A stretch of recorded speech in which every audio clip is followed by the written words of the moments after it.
Welcome to BIV Today, the daily podcast from the Newsroom of Business in Vancouver. I'm Kirk LaPointe, publisher and editor-in-chief. A major part of our effort to develop a net zero emission economy depends on our ability to develop technology to tap into new, less environmentally harmful sources of energy. British Columbia has been one of the leaders in the clean technology field, and it's been fascinating to see the degree of innovation emerge in the last couple of decades to accelerate the progress in this area. One such company, SHARC Energy, is actually recovering and recycling energy from wastewater going down the drains from commercial and residential buildings. Its technology offers yet another option as we try to mitigate climate change by shifting our energy consumption. Lynn Mueller is CEO at SHARC Energy. SHARC is spelled SHARC Energy. And he joins me now to talk about his firm and its technology. Good to see you. Nice to see you, sir. Well, lovely to talk about this because I really want to understand during our conversation today about this technology and how it works. I think maybe we can start though by selling it a little bit. What are the benefits of the technology? Well, the thing that appealed to me the most, Kurt, is that I knew at my own home that I was throwing away about $1,200 a year worth of hot water. Because I live out in Richmond and I heat my house with a heat pump, but I have a natural gas hot water tank. So my gas bill was $1,200 a year, and I had kids at home then, and so being the cheap old German that I am, I thought, how can I get that money back? And I thought of everybody in my neighborhood out there in Broadmoor is throwing away $1,200, and everybody in the city. Why can't we get that energy back? And so that was the driving force. But you couldn't get your kids to just go and work somewhere and pay for the privilege of taking a shower in your house? I still can't get them to move out, and they're now 27 years old. But okay, well, let's not go there. But okay, so it was a personal mission for you. So how did you then trip into all of the technology that you needed in order to effect this? Yeah, well, it turned out too that we didn't know anything about sewage at SHARC. I had a lifetime career in the geothermal heat pump business before, and I put in thousands of heat pumps around BC, and so we just moved the heat from the sewer line and put it back into your hot water, or heat your building, or actually we can cool the building. So when you think about the recover, reuse, and recycles idea of recycling, that's what we do every day with the hot water and the energy. But the business case for me is we recover that energy, you give it back to people, and they almost immediately throw it away again. And then you get the same energy and you sell it to them again the next day. So it's a really great model for making money as well. Well, so tell me a little bit about and go slowly here because I'm not in your at your elite technical level here on this one, but explain to me how it really does work. Yep. So what we do, and you probably drive over the Cambie Street Bridge there often, and right under the bridge is the largest sewage heat recovery system in the world. It's just going to get 4 times bigger here now. So basically, sewage is made up of 99% water and 1% paper and whatever else comes down the line. And so what we had to do is invent and perfect the world's best sewage filtration system. So we just take the solids out of the sewage flow temporarily, and then the clean water can go through a heat exchanger of a heat pump. And a heat pump is just like your fridge, the inside of your fridge is cold and the back of it's warm. So it's just a bigger fridge. And then the efficiency, though, is because we're not transforming it into electricity or anything else. We're just moving heat. The efficiency is about 400%. So every dollar you spend to operate, you get $4 worth of heat out. And it's green. Everything we do offsets the use of natural gas. So very, very simple, slick little system. It's sealed. You don't have to smell it. You don't have to touch it. It just works. And does it work at a level of at a personal level, or is this large industrial level kind of just kind of Well, we have two products, Kurt. We have the SHARC, which is the bigger district energy type of thing, and it'll supply, like in downtown Vancouver, they're going to heat 22 million square feet of apartments with waste heat. Or you can do a single building with, we call a piranha unit, which is made to just do the hot water for a single building. And we haven't got to the single family home yet. I've been working on it, but I got so darn busy with this other stuff. We've become a 12-year overnight sensation. Yeah. Can it be scaled, do you think, down to that level, do you think? Yep, yeah, I think so. And I've done a number of inventions in my life, and I think I got a couple more left in me. But I want to make the single family home unit so it's completely off the grid, so we can do it with solar power. So that's sort of my next move, is to figure out how to do that. When you take a look, Lynn, at what it is that this can do in terms of reducing energy production costs, let's talk about that, and then I want to get to the 2050 target stuff. But when you're talking about energy production and what it's doing in terms of scaling that down. Yeah, and about half of the energy in the world ends up going down the sewer line. So whether it's heat absorbed in water, whether it's hot water, industrial processes, about half of the heat thrown away in the world, ends up, or half of the energy in the world ends up being thrown away as heat down the sewer line. And what most people maybe don't realize is how much wastewater flow there is. In Vancouver, I think we got 600 million gallons a day, in that range. New York City, for instance, has 1.3 billion gallons of sewage a day, and it's all been heated about 30 degrees Fahrenheit. If we were to take just 1 degree back from that, Kurt, the cash flow is $3 million an hour in recovered heat. And all the heat we recover offsets the need to produce it with natural gas or fossil fuels. Is it extracted by virtue of the energy that it's producing, the generation, the activity that is actually generating heat, or is that actual hot water being pulled out of hot water? Yeah, it's just the heat from the hot water. And now that most climates are needing air conditioning, like 20 years ago, if you told me I need an air conditioner in my house in Vancouver, I'd have said you're crazy. But you can't build one now without it.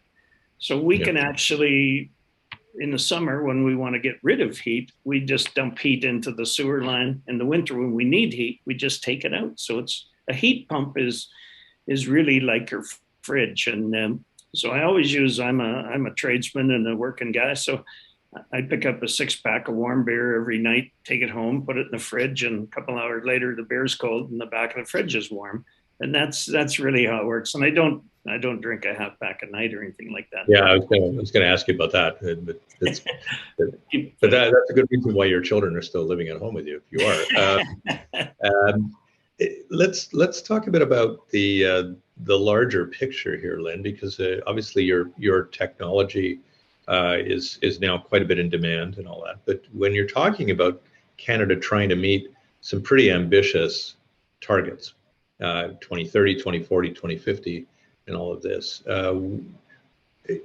can we make it, first of all, and how can your technology, do you think, help that? Yeah, and I think the situation here is, everybody's looking for climate action, but right now it's kind of the climate inaction plan, because nobody knows what to do, and we've got to get started.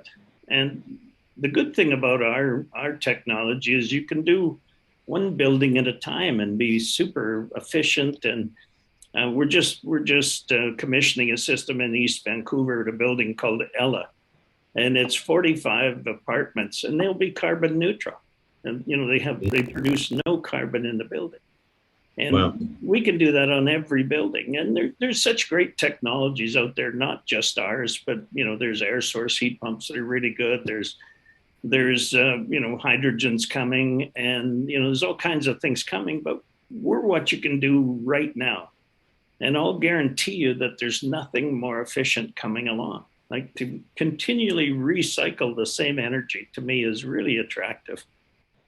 Yeah, and it appeals to people because nobody wants to feel as if you're wasting, right? And yet there's almost no choice at the moment, it feels like, but to wait, right? Yeah, and hot water to me is sort of the poster boy of waste, because you spend all this money heating it up, you use it for a few minutes, to shower, and then you throw it away.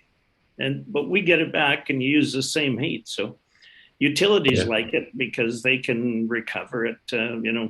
It's green and it's everywhere. There's so much flow. You'll get a kick out of where our busiest market in the world is right now. It's in Regina, Saskatchewan. Huh. Wow. Okay, that wouldn't have been in the top 10. I would have. Why Regina? Well, we have a young fellow there that sells for SHARC who doesn't know the word no, I guess, but he went to the mayor, got it put in their action plan, and it's amazing. Regina is an amazing place. I hadn't been there for many years, but beautiful city, but a real commitment to green and doing something now. We could do that here, but we just can't get the action started. So tell me a little bit about that inactivity and what's going on there. Is it just the scope of the capital expense that's scaring quite a few city administrators off? I don't think it's the capital expense, Kurt. I think it's just the indecision of what's the right thing to do. So you'll get a city or a town, and they want to do the whole energy plan for the whole town that's going to take them for the next 25 years. And then they just can't decide which way to jump first. And what we need to do is just start some action now. So we started a program here at SHARC called SHARC for Communities. So we'll go out and we'll work with communities under 25,000 people. We'll identify projects.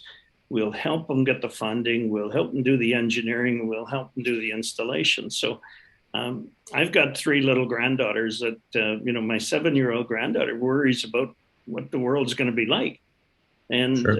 I've got to do everything I can to change that. I'm pretty old and I'm not really working for me anymore. So my cause for those little girls is to do everything I can, and they care, and then they know what's going on. When you look at policy around your technology, are there things still, Lynn, that senior levels of government, particularly, that have legislative authority and regulatory authority, and are controlling the utilities in our midst, are there things that they ought to turn their minds to here in order to open it up?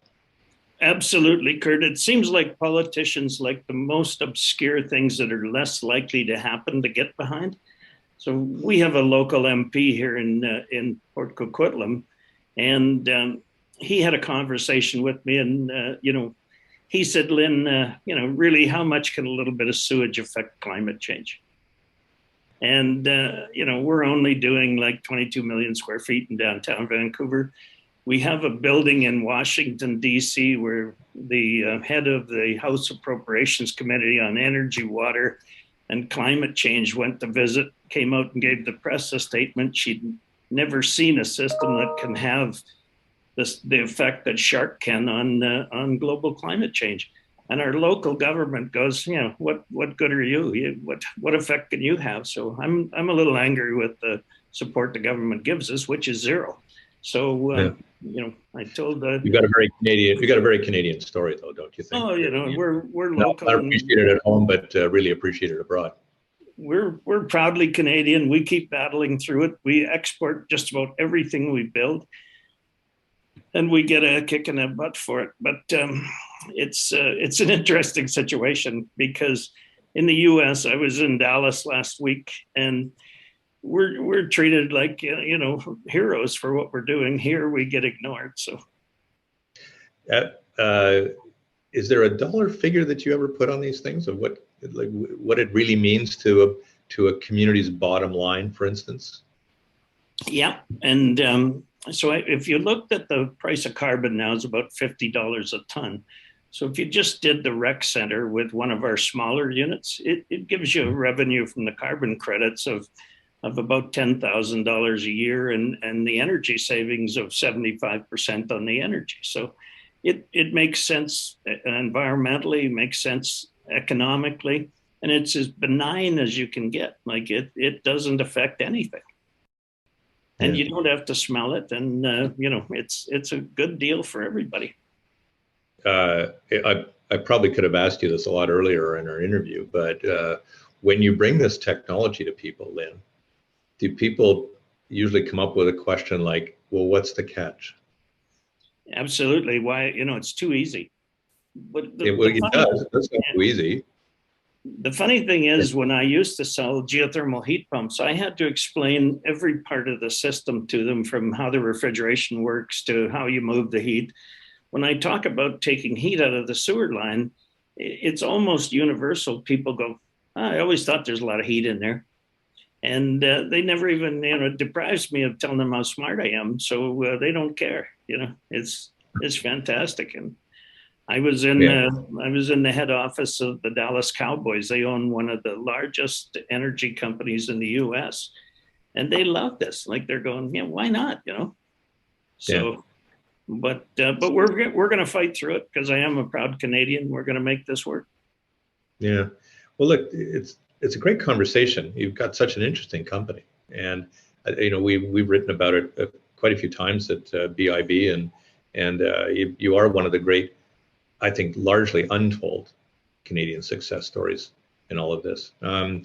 When you look at what your global plans are now, getting off the continent, getting into other places, what do you want to do in the time that you still want to work for this place and come into the office every once in a while, kind of thing?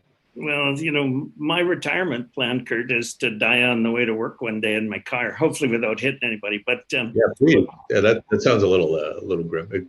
Okay, what about once you park your car in the parking lot? Well, we do have global plans, and we've installed systems all over the world, from Glasgow in a 300-year-old university to Australia.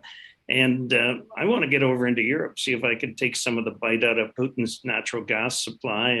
But we're applicable everywhere. And the great thing about what we do is that the sewer system, there's only one per city. We don't have to deal with multiple regulations, and it all accumulates within one. And cities like Seattle, that have been very progressive, actually have a policy where now the city can sell energy from the sewer line, and it brings in revenue for the city, and it's green. I'll give you one last chance here to do a little shaming of our nearby municipalities. How many of them have signed on? Well, I live in Richmond, so I've been bugging them for 30 years. So they're on board, and the city of Vancouver, New West, I guess quite a few locally here that know me, but we should be in every city. And, one thing about Canadians is we care, and everybody wants to be part of the solution. So I think when they read your magazine, we're going to see a spike in business for sure. And they see this on your line. We made the top 20 in BIV this year in green energy companies. So I'm shooting for 19 next year. Yeah, well, there you go. Nothing wrong with that. Listen, a terrific conversation. I love talking to you, and best of success. Go out there and fix some things for us. And I'll be. Meantime, I guess I better be careful how much hot water I use. It's kind of. Yeah, you'll never think the same when you're in the shower now. You'll be counting the pennies, and one great thing too, Kurt, is that we're a local energy supply. Like the sewer is very predictable, and it's 6 feet under your 6 feet below ground, so it's an amazing source. Yeah. Well, you give me quite a lot to think about, and maybe more information than everybody needs to know today. But I'll take it into account, Lynn. Good seeing you. Thanks for your time. Thanks for thinking of us. It's great. No. Lynn Mueller is CEO at SHARC Energy. I'm Kirk LaPointe, publisher and editor-in-chief at Business in Vancouver. Thanks a lot for watching. We'll see you again.